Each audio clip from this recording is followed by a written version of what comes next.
Hello, Mayor.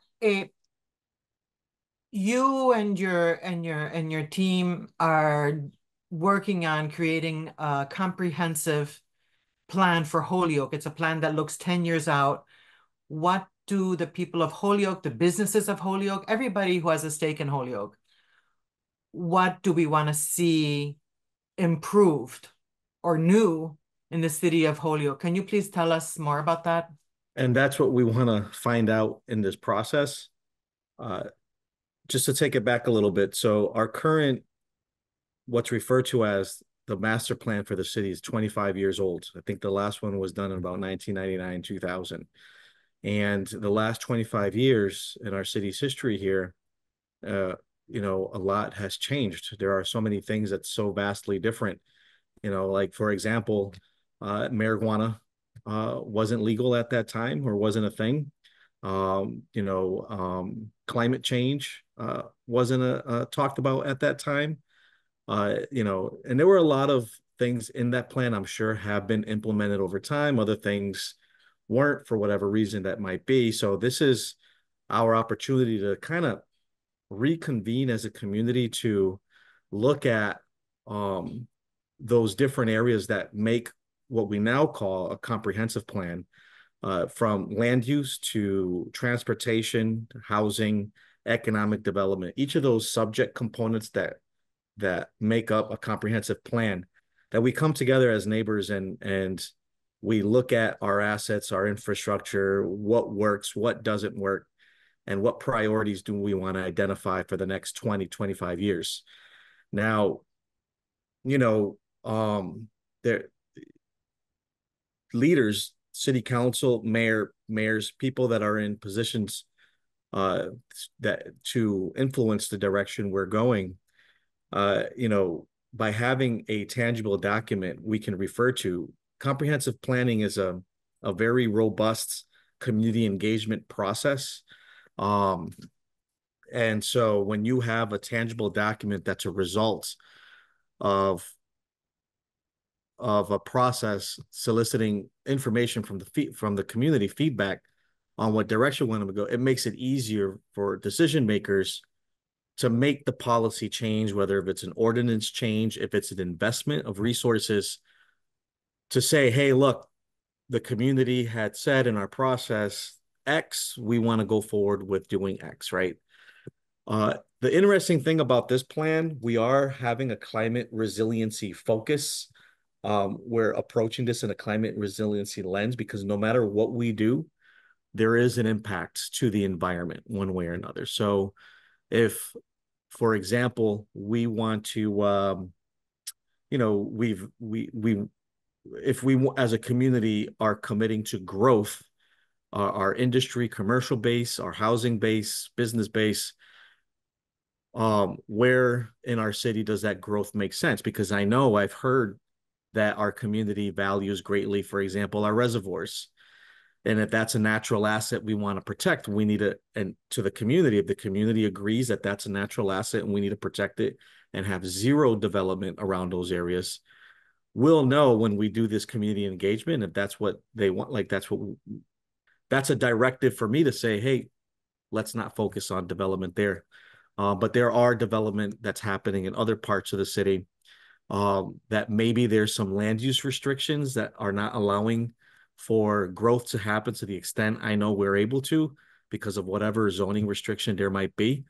Here's an opportunity to kind of revisit um, uh, the development pressures that are happening around the city and what change can we implement, whether if it's a special permit or a zoning bylaw or something that just made sense 30, 40 years ago, but today the landscape is different, that maybe we should be thinking about changing.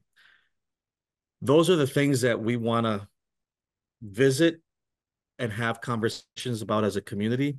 Because as you're aware, Natalia, and as sure the public's aware, when you piecemeal it, we want to zone change this parcel, or we want to invest $500,000 to do this in this neighborhood. When it goes up that pipeline and eventually in front of the council, it can be very difficult, right, to get that consensus you need it to go forward, for various reasons that exist. But if we came together in a very coordinated and strategic way through a comprehensive planning process and kind of, prioritizes embedded community interests that way, then it's easier for us as decision makers to move forward in that path that the community says that they want to see happen in their community. Um, Mayor, speaking of decision makers, bueno, a couple of questions. One is, are you ultimately the person who will approve this comprehensive plan? And if you see things that the community said they want, but whoa, they all want to, like, I don't know. If a majority of community says we want to cut down all the trees in Holyoke, obviously then you as the leader of Holyoke would then, I assume, say, no, we're not going to do that. We're not going to cut Yeah. down all the Yeah, trees in that's an Holyoke. extreme example. Yeah, I'm just trying to Because like, remember, yeah, our plan, climate resiliency twist. And yes. so, if there was a strong recommendation to cut down, then I'm the mayor in the wrong community. Yeah. Uh, so yeah, that's a whole different level of. So Mass Do General you have law ultimate governs authority? Do you have ultimate authority over, okay, what we're going to the move ahead? authority. No, the authority exists. Well, first of all, as far as the plan is concerned, Mass General law governs how this plan exists, and the plan has to be adopted by the planning board. So that's where that authority is as far as the adoption of the plan to get it recognized as our city master plan, right? Um, as far as implementation of the plan, it depends. Obviously, like campaign season comes around, people that are running for public office, you you want to position your candidacy to be in line with the things that are important to the right, and candidates that have certain values will campaign, you know what I mean? So it kind of, the plan helps kind of bring it all together. And I talked about this in the campaign trail where I said, "Man, we need to update our master plan," right? And here we are now. I'm finally to be able to check off that. um Once we get this off the ground, that's one box I can check off to say, hey, And we'll get how's it there. gonna and how's it gonna work, Mayor, in terms of how we in the community find out there's a meeting or we get an Yeah. email, or So how's that so gonna work? comprehensive planning, what makes it expensive and long, because the process is as long as the community makes it. And what makes the process long is just the engagement part. There's so many different forms of engagement. Um, and Obviously the goal is to hear from every corner of the city. So currently we have a committee that's being formed. And I know this group is not represented, or that group. There's going to be many.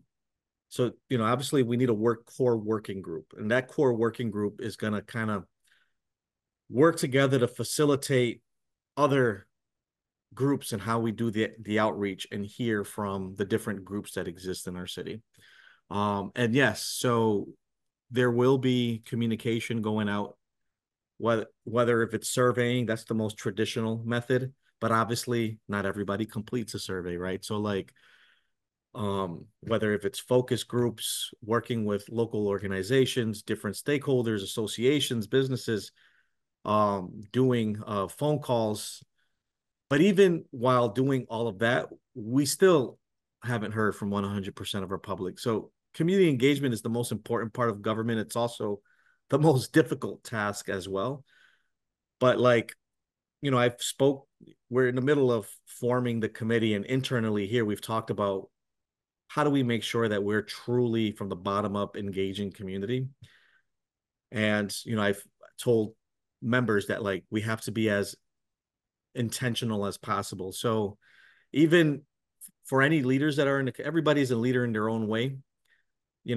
Community engagement can be something as simple as people reporting back basic conversations that are happening at the dinner table with their families, or when they're going out with friends on a Friday night, right? Because people are always talking about, oh, wow, there's progress going on in Holyoke. You know what I like? You know what I don't like? Like, those are like informal ways that people day to day, we just happen just by connecting with people in our normal lives, Mhm. that I want to encourage people to say, hey, if that happens, here's a way to report information back Mm. from that little conversation you might have had just by. So I'm hoping to figure out the most, work with this group and making sure that we're being as intentional as possible to be sure that we're extracting that feedback on different situations. The public will hear about it, but again, it's not, I want to be 100%, but you know, it's not always going to be. But obviously, like as leaders, we need to make sure that we do our damn best to make sure that we're doing that level of outreach. Well, when you go to the holyoke.org website, you certainly do see in the upper right hand a menu item called Comprehensive Plan, and you click on that, and then it has a summary Yep. of the Small summary. Yeah. yeah, and then it Yeah. has a That's picture, and but it doesn't have any like links to like, not yet. oh, I Right. click here and I can answer a survey, or I can, Not yet. right now there's nothing except the most minimal information. So who is in charge of this comprehensive plan? Who are these people that were contracted from the city? Yep. Um, and when are they going to start? We at Holyoke Media, we said we would love to partner with the city, obviously, Yeah. and help Yeah. Yeah. to create community engagement. Yeah. So the OPED, Planning and Economic Development Office, is working with the planning board to facilitate this process. We're letting it, obviously, like I said, Mass General Law kind of governs what goes in a comprehensive plan, and then says that the planning board has to, once it's done, formally accept the plan to adopt it. And so we said, hey, look, we should just have the planning board be more engaged and kind of oversee this. OPED is the technical staff support for the planning board, and they're going to be, the key driver facilitating the process with a consultant that was recently procured to help, with implementation of this process, right? Oh, so I should Uh, reach out to Aaron Vega, the Definitely director reach out to of Aaron. planning and economic. Yes, definitely have a conversation with Aaron, who can share a lot more. But just in the macro scope here, that coming this fall, you there will be an official kickoff, Mhm. introducing committee members and also presenting kind of the way of the land here to the public. I was just in an email that, staff are going back and forth on what to put up on the website. So there's not a lot of information at the moment, but that will be the landing page and where people can get their updates as things move forward. And we certainly want, Holyoke Media is an important tool to communicate information to the public. So I'm pretty confident Aaron has you in his radar to help get information out and keep you involved in the process. But certainly reach out to him and get to hear from him more and what they're getting ready for as far as the kicking off the process is concerned. As a mayor, is this an exciting time to do this kind of work, deep digging into, okay, what are the people saying? Because, we all think that we have the best opinions and, oh, all they need to do is this. And This so is it's like, a oh, very good. exciting time. Man, if anybody that knows me that well knows that I Yeah. like from the bottom up and middle out, right? I'm the manager of city resources here, and trying to keep up with the desires and direction of the community. That's my management lens, and then obviously there's the mayor lens, right? So there's certain values and Right. other higher level important things that I want to make sure I uphold. And it's a community development is a process between neighbors. There's a lot of progress is messy. There's a lot of conflict, right, when you're trying to achieve progress, but when there's reconciliation, that's where you're that's where progress starts happening. And so this is what that is. It's a reconciliation of the direction we have been, where we want to go, and making sure that the administration is adhering to what's important to the community as far as whether economic development, land use, and among other matters that are important as far as direction. So this is just another opportunity for me and for a lot of us to know if whether or not we're heading in a good direction. Hey, look, a lot of times I meet with people. I know I'm the mayor, but I'm human and I don't have all the greatest ideas.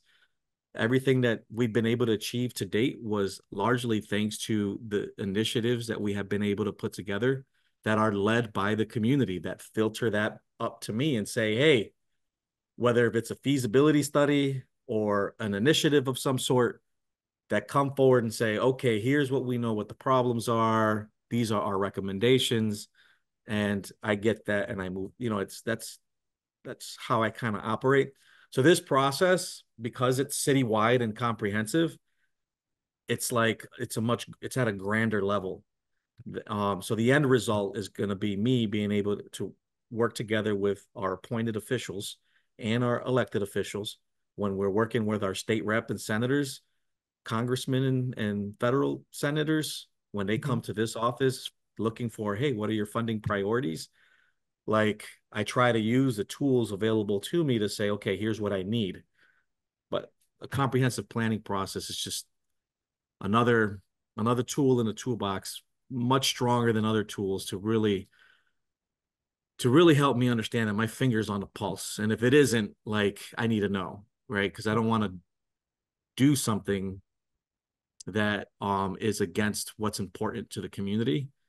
And so there's other ways to, kind of pivot there. So I'm not in conflict there with what a community wants. And a lot of times, like we hear from people, and sometimes mayors, or it's a human thing, like we're all in a bubble.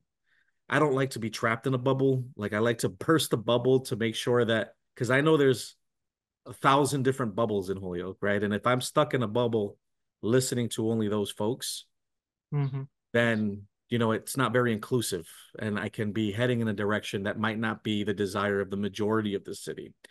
And the bottom line is not everyone is going to be 100% in an agreement on a direction, but if you can sample like a large number of, you know what I mean, like then that again, it's keeping your finger on the pulse, letting me know, letting all of us know if whether we're heading, if we're hitting our targets here.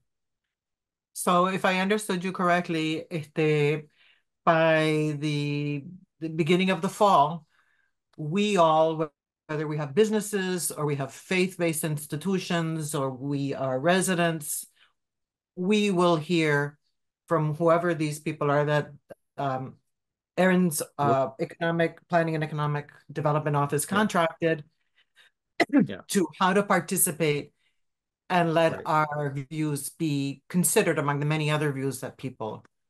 It'll just be a Yep. mishmash of everybody's opinions on what they want or need in their It'll be neighborhood. much more, it won't necessarily be a mismatch, but like there's there's a science to it, right? So the consultant, so obviously this is a big undertaking and it can be very challenging.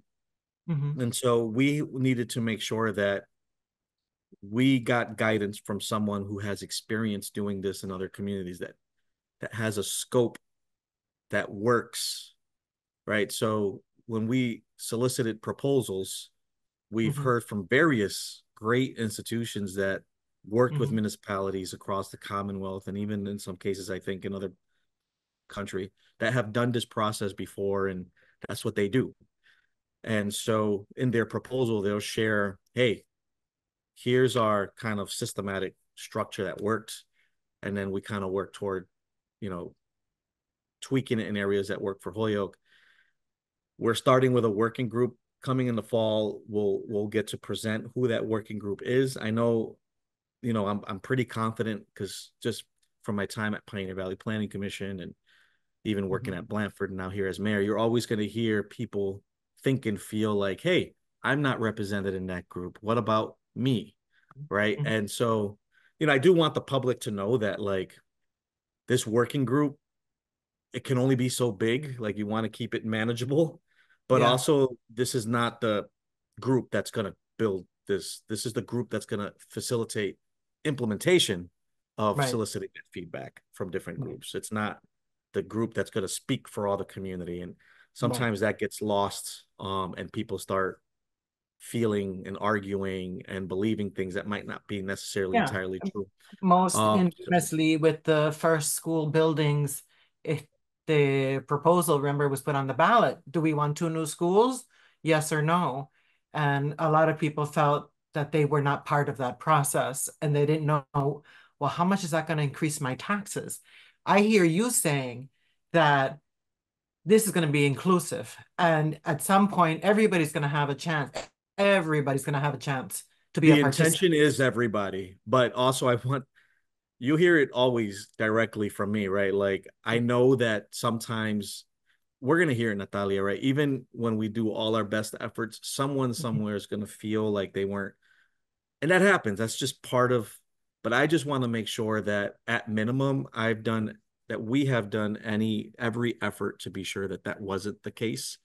Um, and when you mentioned the schools, among other things, like it's just public relations 101, right? It's how can we make sure that we're transparent, that we're communicating the right information to the different stakeholders, and there are different stakeholders.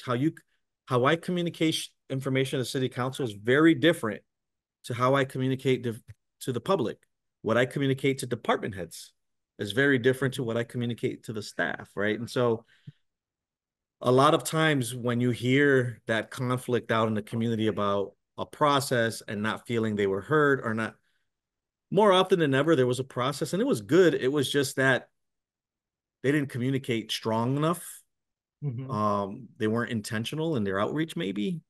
mhm, There's so I just want to make sure that we're checking off all those boxes in this process. Because I remember just growing up in Holyoke, we have these different plans. And I've heard those arguments just being a community member, like from different groups. Hey, yeah. South Holyoke is not represented.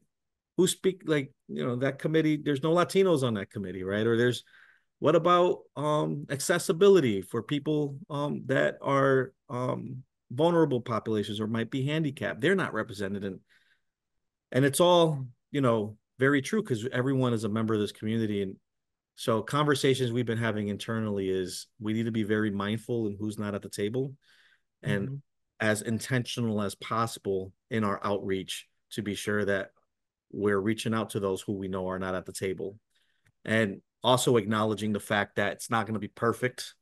We're going to miss somebody probably in this process, but at minimum, we can confidently say that we did everything we could, right? And so it's an opportunity to really like shape the direction for the next 20, 25 years. And I want it to be community driven, but my only real directive for all of this that I want the public to understand is that it has to be climate resilient, right? Everything we do, no matter what, like if it's the growth development pressures we have, there's a direct impact to climate change. And so we need to make sure that we're sensitive to that.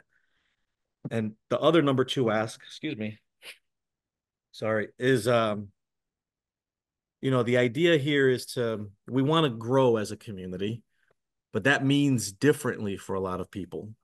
Um, so we want to make sure that as we navigate growth development pressure, that we're untangling those barriers that are not allowing for those growth developments to happen.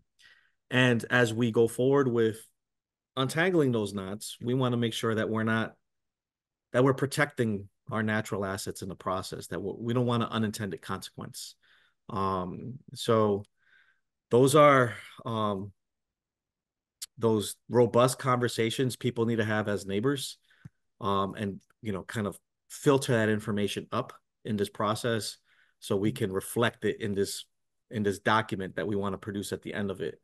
And that's a document that's going to help all of us here at the table within City Hall and our government to say, okay, how can we, what can we do between now and the next 5 years, and then 5 to 10 years, and then 20 years out, right? Like, what are those? How do we go forward with implementation throughout the next 20 years? I assume that it's just a final comment for me. I assume that the final report will be available online so anybody can read it. Yep. And we're thinking this might be a year and a half long process. It Mm-hmm. probably can be 2 years. Mm-hmm. And it really moves as quickly as we can do our engagement and also achieve consensus. Because Mm-hmm. obviously there's some reviews of the draft, and it's gonna be a while. Mm-hmm. And yeah, once it's all said and done, and versions of it, I'm sure will be posted for community to review. And we want to be transparent with it as possible. Um, and when it is all said and done, yeah, it'll be a document available to anybody and everybody. It'll help organizations that are doing different quality of life objectives, Mm-hmm. navigating certain social determinants of health concerns as they go forward with grants, right? Like it's going to help them. It's going to have a lot of relevant data, particularly as it's particularly data from like the desires of the community, right? Usually grant writers need that to help kind of strengthen their application, to leverage resources and do the work. So it's going to be a good tool to have for the community to to shape the direction we're trying to go. So in final, all the people who want to cut down all the trees in Holyoke, that little I group, you're don't out. support it. If that's what you want to do, you got the wrong you Yeah, got go you got the someplace wrong else. mayor. Maybe go to Boston. They don't have many trees. So Cut down. We're trying to add trees to the ecosystem. exactly. Well, the climate resilience part is it making sure, because trees they give us air, they give us oxygen, and they give us shade. When you say climate resiliency, so does that mean like, oh, if there's another hurricane that hits Puerto Rico, for instance, and 5,000 people come to Holyoke, we can manage that influx of people from wherever. People are coming to this country from everywhere. Well, no, more like, well, yeah, we'll always do it. More like, if you're gonna build a building, Yeah. downtown, we want to Mhm. make sure that that building appropriately manages stormwater runoff, that Mm. there's energy efficiency, because there's communities that adopt energy efficiency requirements for developers when they're built. You know what I mean? Like, Yeah. so, there's all those different policies that we can potentially adopt as a community Mhm. to make sure that developers are doing when they're working on their projects, certain Mhm. requirements. Mhm. Um, and mind you, like we have an ecosystem in areas, we got a rural town of our community, right? Like with a lot of trees, streams, and brooks that cross, and those waterways make their way to the Connecticut River one way, shape, or form. And there's life around that. You interrupt that land, you could potentially impact something somewhere. Um, uh, so it's being mindful on where we develop and when we do develop that developers are implementing climate resiliency strategies and to make sure that we're sensitive to the greater ecosystem that's around that building, right? So and that's just an easy way. I'm not a subject area expert, but I just know um Yeah. If they that's that kind of like a grand. I just I just thought of something else when you said of that, and then I promise that's the last question. So That's the DPW third time you need said that. yeah. No, it's waterworks and DPW. It's basically, as we all know, when it rains a lot, sewage goes into the Connecticut, and it's going to take I don't know how many millions of dollars to upgrade our system so that when it rains a lot, nothing goes into the Connecticut River except, stormwater. Um, Mhm. I'm not sure how many millions is required. I know that Holyoke is under a consent decree to get that done. Yep. Is that going to get done? Yeah, as long as we stay, we're in a consent decree, a long, it's Oh, a I'm giving you a long-term migraine. Okay. agreement. Uh-huh. Um, and we have benchmarks we need to hit in that agreement. And so far, so good. We're moving. Um, and the idea is to upgrade the system so that it avoids untreated water being dumped into the river during rainstorms. And it's not unique to Holyoke. There are 3 cities in this area, I believe. Holyoke, Chicopee, Springfield have this problem. Oh my God, And starting with Paris. Paris had to clean up their river. and Oh, because there's they look community. at it. There's Yeah. any community that cities that were built around rivers. These are like what I guess what they call legacy issues, where we Hmm. kind of inherited them from.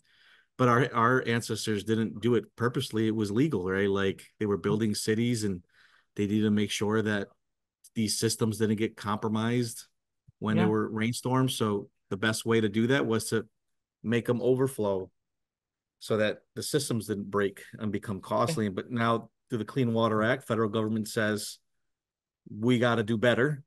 The challenge is it's a mandate with no money attached to it. So we have to take on the costs. And there's arguments in that debate. Whatever the argument is, it's a liability and we got to do it. Yeah. So we have an agreement and we're trying to kind of pace ourselves in implementation of that. And the DPW has some incredible ideas what they want to do to better manage waste and resources that are climate friendly and resilient. And they're costly endeavors though. Endeavors, and I always mispronounce Endeavors. I say endeavors. endeavors.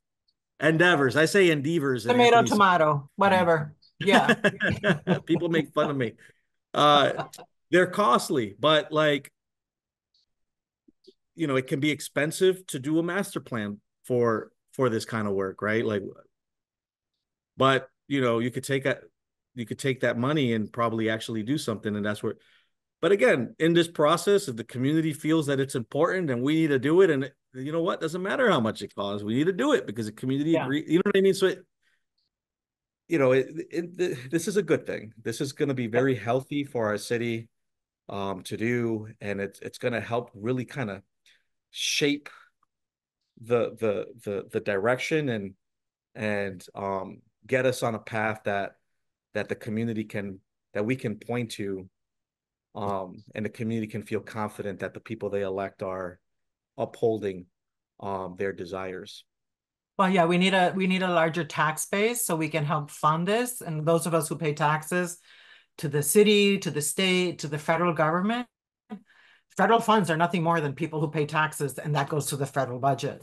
So this is all taxpayer dependent work. And if they, it just seems like, oh, it's going to be expensive. And like you just said, there's an This unfunded plan, yeah, right mandate. now we Yeah. budgeted $300,000 to kick off this process and do it. Okay. And these plans can cost anywhere between. I did the one I helped when I was in Blandford. I helped that community get one done. And it costed them, I think, like 120, 130,000 for that little tiny town. Mm-hmm. Resources that we were able to leverage, alternative resources that are not through taxation. So that's good. So the taxpayers can feel good that $300,000 didn't come from local property tax. That came from the sources of revenue we used. Half was from ARPA, and the other half was from marijuana impact fee money. So that's Right, but it's all taxpayer was a money in credit. the end, It's all right? taxpayer, but we're talking about I local understand what you're saying. It's appropriation not all from the city, that there or are other. their tax rate, right? Their Yeah, quarterly tax bill they get, that yeah. money's not coming from that. But what Okay. is coming from that are the people working on it, right? Our planning board, the staff Oh that are yeah, there that yeah. we need to facilitate and whatnot. But the consultant that we've hired and the engagement work we're prepared to pay for, that's not related to the staff of the OPED office. That Mhm. 300,000 coming from those sources, not from local property taxation. Yeah, and I'm not throwing shade on us as taxpayers that we have to foot every single bill. We do, mostly because all taxes, whether they're federal or state, come from people who pay taxes. That's just the reality of the thing. And whether it comes Yeah, from a city it's budget, a it's state budget, or a federal budget, it's it's one of tax. those things that the average person doesn't, because people there's a lot of misconception on how the tax system works, right? Yeah. There's federal money, state money, that's income tax, Mm-hmm. sales tax, Mm-hmm. um, the local taxes, local services, police, fire, your city hall, all of that, right? Like that's local property tax. Yeah. Um, and it's and then there's so like let me tell you right now, municipal finance, Mhm. for as long as I've been involved, I'm still learning something new all the time, right? Like, and I have a pretty good grasp on mass general law, municipal finances, best practices when it comes to managing local resources. And even then, like, it still confuses me. So it's a very complicated and convoluted system, Yeah. um, but a necessary one to keep Yeah. up with things that are important to the Oh yeah. community. I'm all for paying taxes. I'm all for it. If the no, I love when my tax money is going to good use, and my whole thing about saying tax is like sometimes, like if Senator Warren came and said, we're going to send federal money to Holyoke, and it's just, that's taxpayer money that That came is from across the nation, including ours. right. That's right. And it's just for people to have a more, I guess, uh, deeper understanding of nothing is free. Taxpayers are paying for the whole thing, whether it's Right. the federal government deciding, okay, we're going to take this chunk and put it in Holyoke, or it's the state, or it's our city council and you. I feel that uh, at least part of my mission is to expand the understanding of what it means when people say, and this is the school, we're going to get 80%, from the state. Yeah, that's tax money. That's 80% of tax money. It's not a gift. It's It's true. tax. It's coming from somewhere. But, Yeah. obviously, what people don't understand is the difference because that state money, Hmm. if we didn't get that, Hmm. that 80%, I'd have to raise in Oh, taxation no, alone. exactly. So thank And let me tell goodness you for right that. now, Yeah. can't No, afford that no, 80%. no, not at all. I Like mean, literally, I we'd probably personally wish that the state would fund the entirety of that school and the second it's school that was recommended because there are that many more students it's in another middle challenge, school. man. Like, Yeah. particularly gateway cities, listen, we're our funding, our budget depends heavily on how Mhm. well the state's doing. Yeah. We're not a self-sufficient city. We depend on revenues from the Commonwealth of Massachusetts to keep up with some of our local services, and that's a whole other The cherry not tree. conversation. And I Yeah. think you and I informally spoke Yeah. briefly a couple times about like Yeah. our how challenging it can be to. It's just how, yeah, our cooperation and partnership with the Commonwealth, all good, has also put us in a challenging position as well. And Hmm. so there's some responsibility to the Commonwealth in some of the things that the challenges that are going on in the city Hmm. and how we resolve them. It's gonna be it's gonna be work. Yeah. But Yeah. I mean, even you had a statement the other day after a shooting. And I personally thought that was really great of the mayor of the city to say something about this violence, that it should not be happening. It should just not be happening. And there's not an easy answer to stop that from happening. But your concern was palpable. Like this needs to stop, and that we need to look out for one another as neighbors, whether it's people throwing garbage, you know, and yeah, everything, you know, yeah, yeah. loud music at hours when most people want to sleep, you know, it's like an quality of life depends a lot on us. Okay, you got to go. I I'm being understand. nudged over here. I know. I know. I saw that. But Thank you Natalia, very much, always a Mayor. pleasure. Thank you It so is. much. Thank you. We have Steve and I talk about this almost every day. There's going to be a lot of information and Mhm. so many different levels that we're going to be pumping out soon. Okay. Things. There's so many different things we could be talking about that I want to get out there. Okay. Uh, but be on the lookout. Happy to do more of these more regularly. To if you want Yeah. to Okay. get you We're in. gonna do it. We're gonna do But it. any way we can get information out is helpful for me. Good or bad, doesn't matter. Yeah. Okay. Thank you, Mayor. All right, take care. You too.